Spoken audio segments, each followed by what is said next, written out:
Shalom, selamat pagi saudara yang terkasih di dalam Tuhan. Saat ini kita masuk dalam materi selanjutnya. Kita akan membahas tentang teologi Paulus berkenaan dengan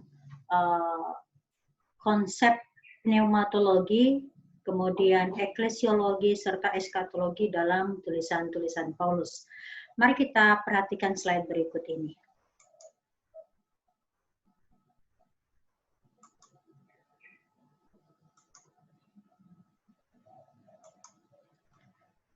Nah, saudara, memperhatikan slide berikut, yang pertama kita akan membahas tentang pneumatologi Paulus. Seperti apakah pneumatologi dalam tulisan-tulisan Paulus? Yang pertama, Paulus berbicara tentang pribadi Roh Kudus. Paulus berbicara beberapa atribut pribadi Roh Kudus, antara lain bahwa Roh Kudus memiliki pikiran atau memiliki intelek. Nah, di sini Roh Kudus menyelidiki hal-hal yang tersembunyi dalam diri Allah. 1 Korintus 2 ayat 10 dan kemudian mengajarkannya kepada orang-orang percaya. 1 Korintus 2 ayat 13. Nah, selanjutnya Paulus juga menuliskan dalam surat-suratnya bahwa Roh Kudus itu memiliki kehendak.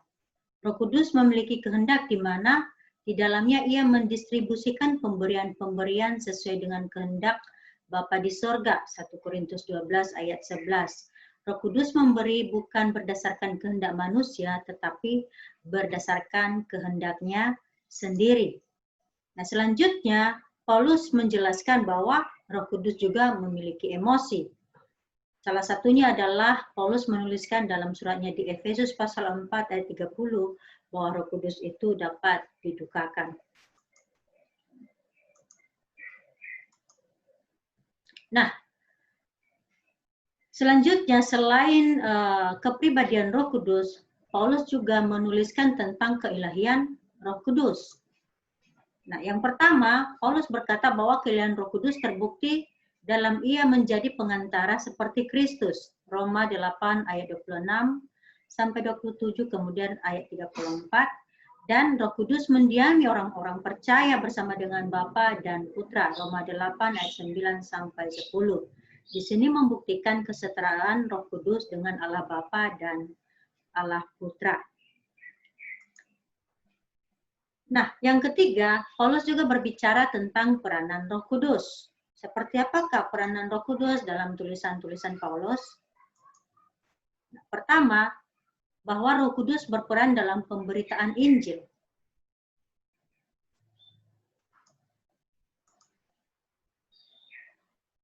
Dalam 1 Korintus 2 ayat 1 sampai 4, Paulus berkata, mari kita lihat dulu, kita bacakan dulu firman Tuhan.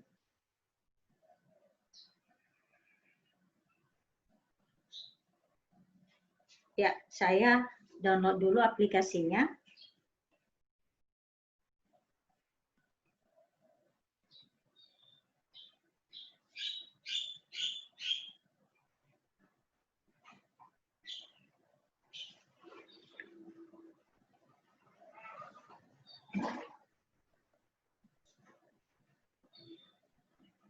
Ada beberapa surat di mana Paulus menjelaskan tentang peranan Roh Kudus dalam pemberitaan Injil. Salah satunya adalah 1 Korintus 2 ayat 1 sampai 4.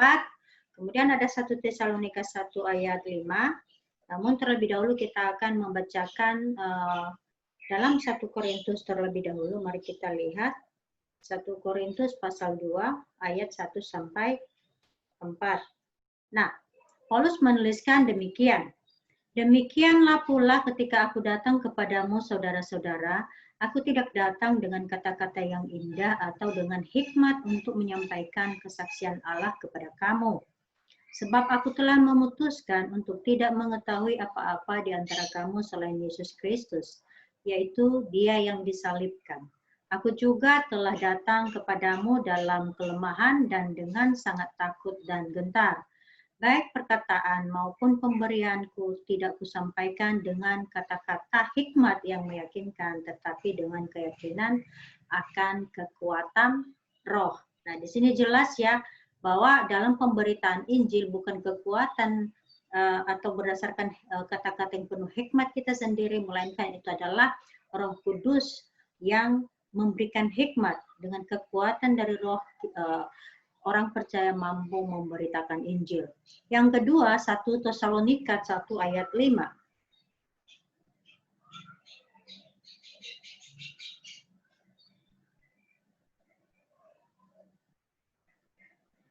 Satu Tesalonika 1 ayat 5. Demikian bunyinya, sebab Injil yang kami beritakan bukan disampaikan kepada kamu dengan kata-kata saja, tetapi juga dengan kekuatan oleh Roh Kudus dan dengan suatu kepastian yang kokoh. Memang kamu tahu bagaimana kami bekerja di antara kamu oleh karena kamu.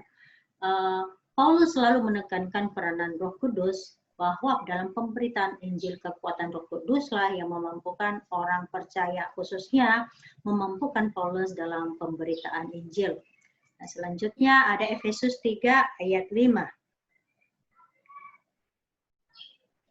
Efesus 3 ayat 5.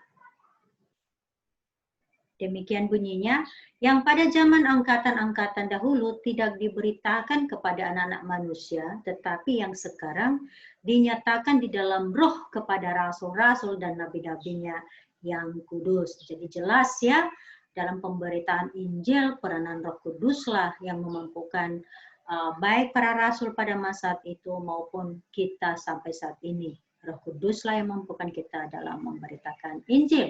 Itu yang dijelaskan oleh Paulus. Nah, selanjutnya, bahwa peranan Roh Kudus juga ada dalam permulaan hidup baru. Ya. Paulus menegaskan bahwa Roh Kudus berperan dalam proses kelahiran kembali. Nah, saudara, pandangan Paulus di sini sangat mirip memang dengan pengajaran Yohanes dalam Yohanes 3 ayat 5. Nah, Paulus membangun teologinya atas dasar bahwa semua orang percaya memiliki roh. Dengan kata lain, tak seorang pun dapat memberi sambutan kepada himbauan Kristus tanpa digiatkan dan didiami oleh Roh Kudus. Nah, beberapa bukti Alkitab yang menunjukkan peranan Roh Kudus dalam permulaan hidup baru. Mari kita lihat di dalam 1 Korintus 12 ayat 3. Berbunyi demikian, karena itu aku mau meyakinkan kamu bahwa tidak ada seorang pun yang berkata-kata oleh roh dapat berkata terkutuklah Yesus. Dan tidak ada seorang pun yang dapat mengaku Yesus adalah Tuhan selain oleh Roh Kudus. Artinya bahwa Roh Kudus itu yang memberikan keyakinan bagi kita untuk dapat mengakui bahwa Yesus adalah Tuhan. Nah, ayat ini menjelaskan bahwa tolok ukur bagi kesejatian suatu ucapan yang bersifat ekstase. Apa itu ekstase? Maksudnya bersifat di luar kesadaran diri. Adalah bahwa isi ucapan itu berpusat kepada Kristus. Jadi bukan karena hikmat kita sendiri sehingga kita dapat mengakui bahwa Yesus adalah Tuhan. Itulah yang dijelaskan oleh Paulus dalam 1 Korintus 12 ayat 3 ini. Selanjutnya dalam Roma 8 ayat 9. Paulus menjelaskan dalam ayat ini, jika orang tidak memiliki roh Kristus, ia bukan milik Kristus. Karya Roh Kudus memastikan bahwa seorang Kristen tahu bahwa ia milik Kristus. Jadi kesadaran itu adalah karena Roh Kudus yang bekerja di dalam hati orang-orang percaya. Nah, hal ini yang membedakan antara orang percaya tentunya dari seseorang yang tidak percaya, yaitu bahwa orang percaya memiliki roh, sedangkan orang tidak percaya tidak memiliki roh. Dipastikan di sini ya bahwa tulisan roh di sini adalah huruf besar. Itu mengacu kepada Roh Kudus, sedangkan kalau tulisan kecil biasanya mengacu kepada rohnya kita, ya, roh manusia atau roh-roh lain. Karena kita juga dalam berbicara mengenai roh, ada Roh Kudus, ada juga roh-roh lain. Misalnya roh-roh yang ada di udara, ya, seperti itu. Tetapi untuk membedakan Roh Kudus dengan roh-roh yang lain, tulisan untuk Roh Kudus menggunakan huruf kapital untuk penulisan R-nya.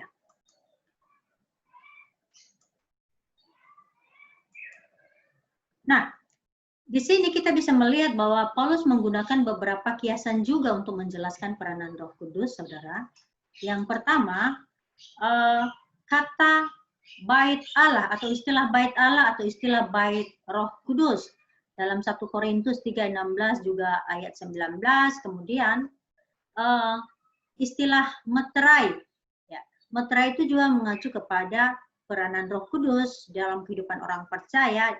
Ini terdapat dalam 2 Korintus 1 ayat 22, kemudian pasal 5 ayat 5, Efesus 1 ayat 13 sampai 14. Kemudian, Roh Kudus juga berperan dalam hidup orang percaya.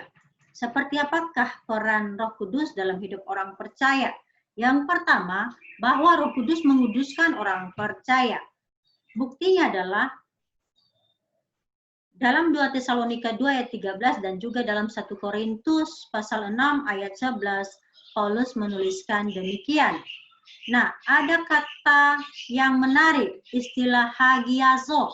Nah, hagiazo ini artinya adalah menguduskan. Kalau kita melihat baik dalam 2 Tesalonika 2 maupun dalam 1 Korintus 6 ayat 11, kata hagiazo di sana merupakan kata kerja indikatif aorist pasif. Artinya, kalau dia kata kerja indikatif, berarti indikatif itu sudah 100% terjadi. Nah, aorist di sana menunjukkan bahwa itu terjadi di masa lampau. Ya, jadi kata kerja indikatif aorist, pasif artinya memang itu sudah perannya adalah pasif. Ya, nanti saudara bisa melihat di dalam unsur-unsur kata kerja bahasa Yunani, apa pengertian pasif di sana. Sama seperti dalam bahasa Indonesia, kalau dia kalimat aktif berarti subjeknya sebagai pelaku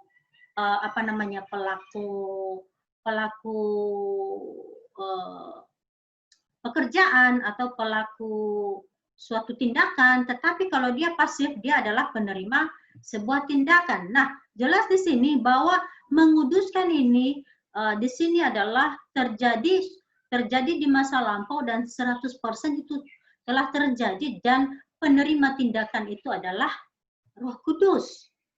Ya, Roh Kudus walaupun mungkin di sini lebih kepada lebih pas kepada pribadi Kristus sebenarnya. Karena Kristus juga melakukan pengudusan dalam kehidupan kita. Nah, dengan memperhatikan bentuk kata kerja pasif dengan roh sebagai pelaku pengudusan dan kata kerja dalam bentuk aorist menunjukkan bahwa tindakan pengudusan itu sudah selesai, saudara.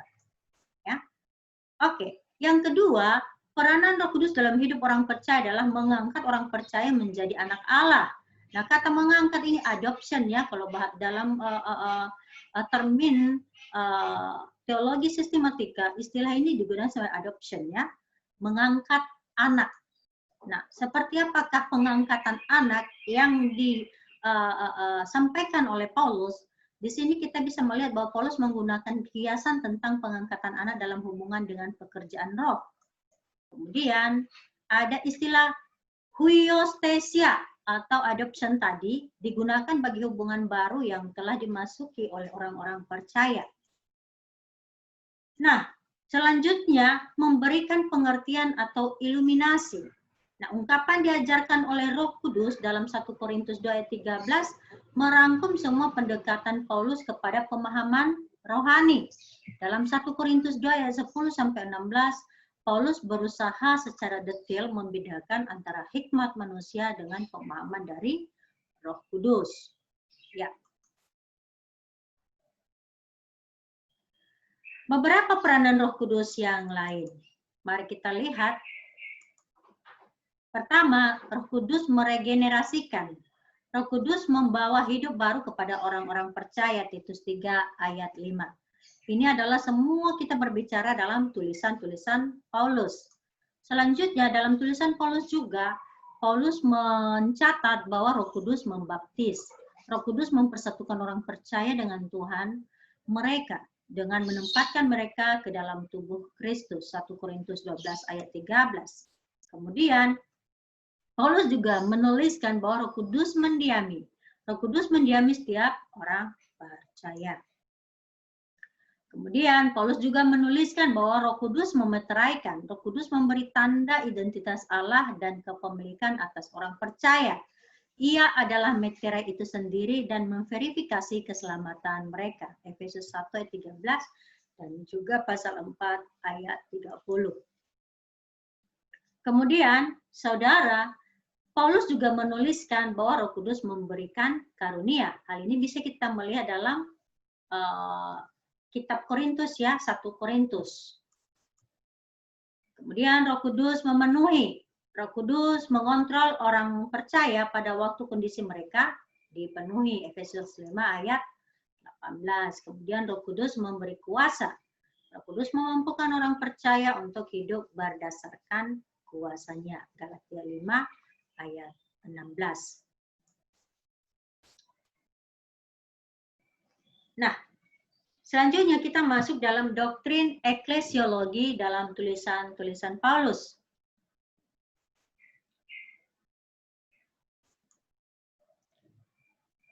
Nah, kata eklesia berarti memanggil keluar dari suatu kelompok, saudara. Kata ini seringkali digunakan dalam pengertian teknis bagi orang percaya yang Allah panggil keluar dari dunia dan menjadi suatu kelompok khusus menjadi miliknya ya, atau dari miliknya. Nah, mari kita melihat bahwa dalam tulisan-tulisan Paulus, gereja lokal, ada gereja lokal, Paulus menjelaskan gereja lokal dan juga gereja secara universal. Kita bisa melihat dalam teologi Paulus, pendekatan terbaik dalam memahami istilah gereja adalah dengan meninjau penggunaan istilah eklesia dalam tulisan Paulus. Istilah eklesia itu dihubungkan dengan apa saja, itu mungkin yang perlu kita pahami saat ini. Nah, saudara sekalian, istilah eklesia sebenarnya kalau kita pahami dalam kerangka Helenistik, ya Helenistik itu ya Yunani ya, dalam kerangka aliran Helenistik menunjuk pada suatu sidang yang berkumpul sebagai perkumpulan politik. Artinya bahwa istilah eklesia itu sebenarnya sangat umum digunakan pada masa itu. Ya, ini bisa kita lihat dalam Kisah Para Rasul pasal 19 ayat 39 ataupun perkumpulan biasa. Ya, jadi tidak tertuju kepada istilah yang khusus untuk gereja. Ya, Kisah Para Rasul pasal 19 ayat 32 dan juga ayat 39. Namun dalam tulisan Paulus, penggunaan istilah eklesia dapat dilihat dalam dua cara utama, saudara. Yang pertama, eklesia yang bersifat lokal. Ini menunjuk kepada pertama, pertemuan orang-orang Kristen untuk berbakti. 1 Korintus 11 ayat 18, kemudian pasal 14 ayat 19, ayat 28, ayat 35. Jadi dapat berarti di dalam gereja. Artinya di sini bisa kita katakan itu mengacu kepada sebuah organisasi atau gedung. Atau juga bisa mengacu kepada orang-orang Kristen itu sendiri, istilah eklesia itu. Nah, selanjutnya, Paulus dalam tulisan Paulus, istilah eklesia itu mengacu kepada orang-orang percaya yang berkumpul di suatu rumah khusus, ya. Ini suatu rumah khusus sebagai jemaat rumah. Nah, dulu sudah ada jemaat rumah ya. Kalau sekarang, kalau kita lihat di sekarang ini banyak ya jemaat rumah, semacam seperti komsel, ibadah rumah tangga. Terlebih lagi di masa COVID ini, ya, semua ibadah kita lakukan dari rumah, hanya tidak bisa berkumpul. Tapi kalau di masa itu, yang namanya orang percaya berkumpul itu benar-benar mereka berkumpul datang ke suatu rumah yang khusus sehingga disebut sebagai jemaat rumah. Hal ini bisa kita lihat dalam Roma pasal 16 ayat 5, kemudian 1 Korintus pasal 16 ayat 19, Kolose 4 ayat 15, kemudian Filemon 2. Kemudian dalam tulisan Paulus, istilah eklesia juga mengacu kepada keseluruhan jemaat yang hidup di suatu tempat atau hidup di suatu wilayah. Contohnya jemaat yang ada di Kenkrea. Ya, Paulus menuliskan itu semua dalam Roma 16 ayat 1, kemudian jemaat yang ada di Laodikia, Kolose 4 ayat 16, atau di kota-kota Yudea dan juga jemaat di Galatia. Nah, ini yang disebut dengan gereja atau eklesia yang bersifat lokal, mengacu kepada tempat, wilayah tertentu. Mari kita melihat penggunaan istilah eklesia di sini tentu menunjuk pada totalitas seluruh orang percaya adalah gereja, ya. Walaupun lebih khusus lagi itu mengacu kepada tempat, ya, perkumpulan orang-orang di suatu tempat, di suatu rumah tertentu, rumah khusus, ataupun mengacu kepada suatu gereja yang ada di wilayah-wilayah tertentu. Nah, yang kedua, selain eklesia yang bersifat lokal, yang kedua adalah eklesia yang bersifat universal. Ini menunjuk kepada kedudukan Kristus sebagai kepala gereja atau kepala jemaat. Hal inilah yang dituliskan oleh Paulus dalam tulisannya khususnya dalam Efesus pasal 1 ayat 22, kemudian Kolose 1 ayat 18. Nah, ayat ini nanti saudara bisa membacakannya secara pribadi.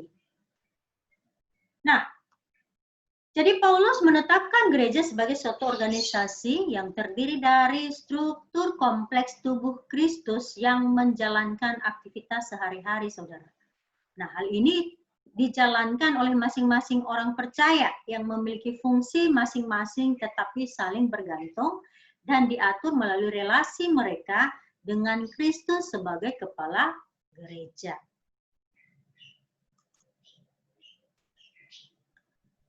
Kemudian organisasi. Apakah dalam tulisan-tulisan Paulus ada yang mengacu kepada suatu organisasi? Mari kita lihat. Pada dasarnya istilah gereja atau eklesia itu adalah berbicara tentang organisme. Berbicara tentang orang-orang, baik orang-orang yang ada di suatu wilayah tertentu, ya, atau orang-orang percaya, ya, yang sudah mengaku percaya kepada Yesus, dia pasti akan disebut sebagai gereja. Akan tetapi, saudara, gereja juga adalah suatu organisasi yang melibatkan jabatan-jabatan dan fungsi. Nah, dalam tulisan-tulisan Paulus ada beberapa jabatan yang menunjukkan kepada suatu organisasi di dalam gereja. Yang pertama, jabatan penatua. Dalam bahasa Yunani disebut dengan presbyteros, yang menekankan kedewasaan dan kewibawaan dan biasanya menunjuk pada pribadi yang sudah lanjut usia. Penatua ditunjuk sebagai pemimpin gereja-gereja lokal. 1 Timotius pasal 5 ayat 17, kemudian Titus 1 ayat 5. Nah, selanjutnya kemudian ada jabatan penilik. Dalam bahasa Yunani disebut dengan episkopos. Ini menunjuk pada pekerjaan penggembalaan yang dilakukan oleh penatua dalam 1 Timotius 3 ayat 1 sampai 7. Nah, istilah ini pada dasarnya memiliki arti yang sama, maksudnya istilah presbyteros dan istilah episkopos. Namun demikian, penatua lebih menekankan pada jabatan, sedangkan penilik kepada fungsinya. Ya, jadi kalau di dalam sebuah gereja dapat dikatakan bahwa pendeta itu memiliki dua peran. Pendeta itu bisa sebagai jabatan, tetapi juga jabatan dalam hal ini adalah presbyteros, tetapi juga dapat menjadi episkopos, artinya jabatan sebagai pendeta itu bahwa dia memiliki fungsi atau peran di dalam jabatannya tersebut. Nah, kedua istilah yang dimaksud identik memang dengan gembala seperti yang saya jelaskan tadi, ya. Jabatan diaken atau diakonos yang artinya pelayan, di mana mereka juga terlibat pelayanan rohani yang berada di bawah otoritas penatua. Kemudian ada jabatan lain yang disinggung sedikit dalam surat Paulus adalah penginjil dan guru. Nah, ini masih lanjutan yang slide sebelumnya, ya. Ini mestinya adalah nomor 3 dan ini adalah nomor 4. Nah, sekarang kita masuk dalam doktrin eskatologi dalam tulisan Paulus. Saudara sekalian, Istilah-istilah yang digunakan Paulus untuk kedatangan Kristus kedua kali bisa kita lihat. Yang pertama adalah istilah parousia. Nah, Paulus menggunakan istilah parousia ini secara teknis untuk menyatakan kedatangan Tuhan kembali. Paulus menggunakan istilah ini beberapa kali, terutama dalam surat-surat kiriman kepada jemaat di Tesalonika. 1 Korintus 15 ayat 23, kemudian 1 Tesalonika 2 ayat 19, pasal 3 ayat 13, pasal 4 ayat 15, kemudian pasal 5 ayat 23, kemudian 2 Tesalonika pasal 2 ayat 1 dan ayat 8. Selanjutnya ada istilah apokalipsis dalam tulisan Paulus. Nah, istilah ini mengandung pengertian yang bersifat teologis dibandingkan kata parousia. Karena di dalam istilah ini terkandung pengertian tersingkapnya beberapa kebenaran surgawi yang sampai saat itu masih tersembunyi. Nah, yang ketiga, istilah hari itu. Ungkapan ini sudah dikenal dalam Perjanjian Lama dalam ungkapan hari Tuhan, tetapi Paulus menerapkannya juga sebagai hari Kristus. Saudara bisa bandingkan nanti dalam 1 Tesalonika 5 ayat 2, kemudian 2 Tesalonika 2 ayat 2.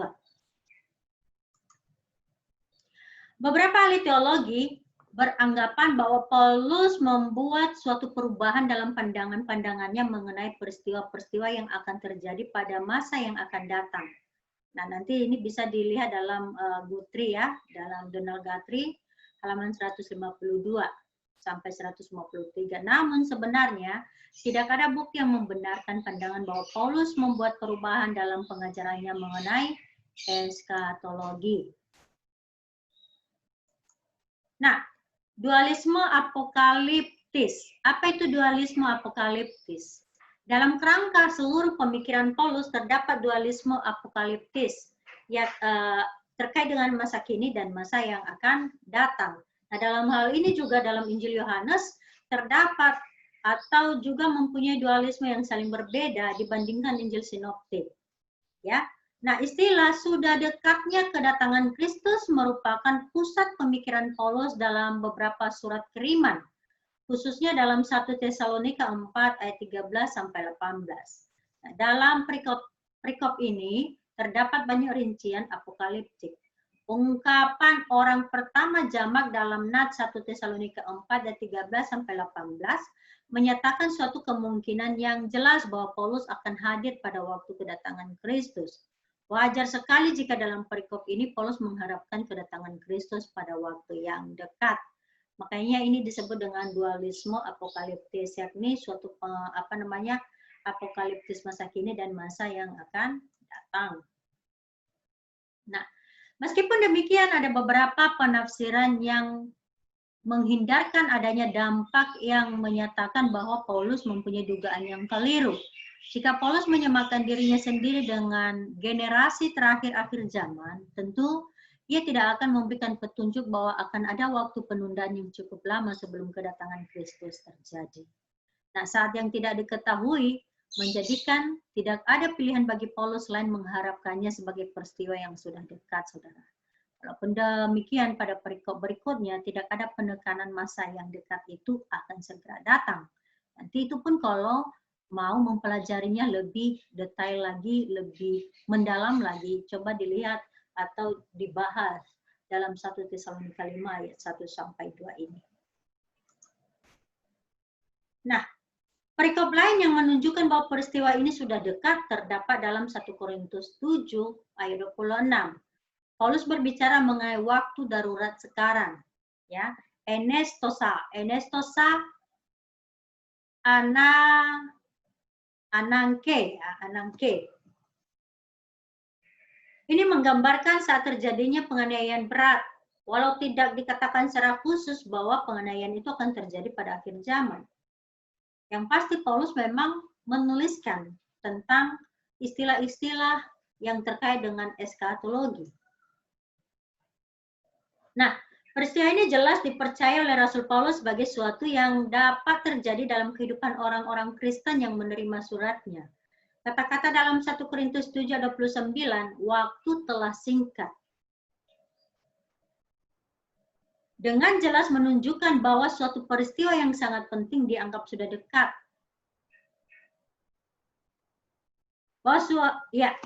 Namun dalam 1 Tesalonika 5 ayat 4, Paulus mengulang kata-kata Yesus dalam Matius 24 ayat 43.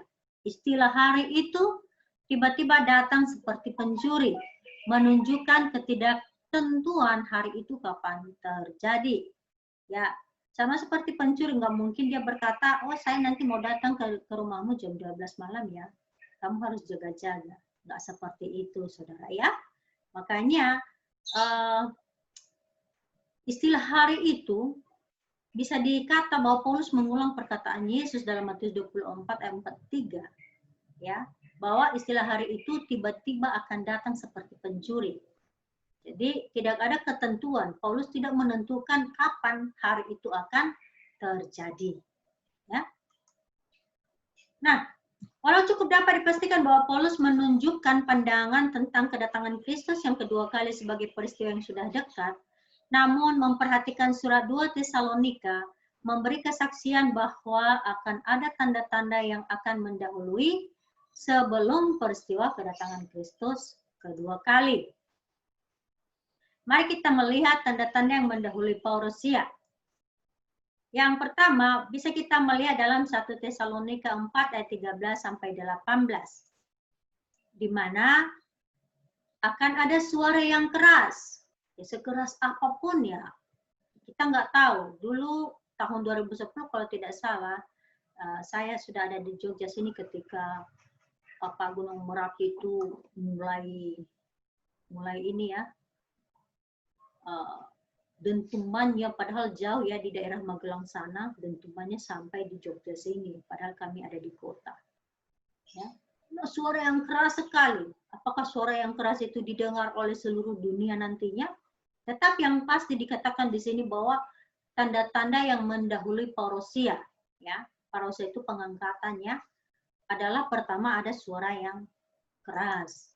Kedua, ada seruan penghulu malaikat. Nah, ini dia. Dan yang ketiga, bunyi sangkakala dan awan-awan. Ya, ini tercatat dalam 1 Tesalonika pasal 4 ayat 13 sampai 18 yang dituliskan oleh Paulus. Kemudian tanda-tanda lain yang juga mendahului peristiwa kedatangan Kristus kedua kali terdapat dalam 2 Tesalonika 1 ayat 12. Paulus menjelaskan bahwa tanda-tanda sebelum kedatangan Kristus kedua kali akan muncul yang namanya manusia durhaka yang harus dibinasakan. Ya, yang membedakan antara aktivitas sekarang dan parousia adalah istilah penahan dalam 2 Tesalonika 2 ayat 6 sampai 7. Ini akan menjadi tugas saudara nantinya. Selanjutnya, ada istilah kematian dan kebangkitan tubuh dalam tulisan-tulisan Paulus terkait dengan eskatologi.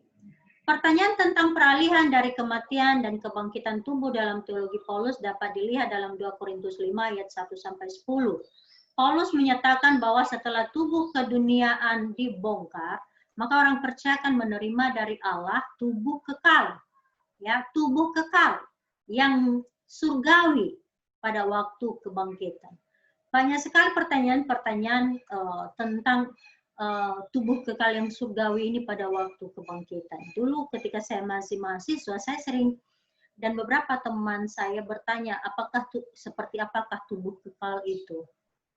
Ya, kita memang tidak mampu menjelaskannya seperti apa, tetapi tubuh kekal itu ya mungkin sama seperti tubuh Tuhan Yesus setelah bangkit dari kematian, bisa saja seperti itu. Nah, demikian saja Bapak, Ibu, dan saudara sekalian materi pada hari ini. Ingat, kita berada dalam masa COVID-19 saat ini. Jangan lupa ketika saudara ada di luar beraktivitas, jangan lupa gunakan selalu masker saat beraktivitas. Kemudian hand sanitizer, dan juga jangan lupa cuci tangan. Kita harus selalu rajin cuci tangan supaya kita juga selalu sehat dan selamatlah dalam masa COVID-19 ini. Terima kasih. Tuhan Yesus memberkati. Jika ada pertanyaan-pertanyaan, silakan dituliskan di bawah kolom materi ini.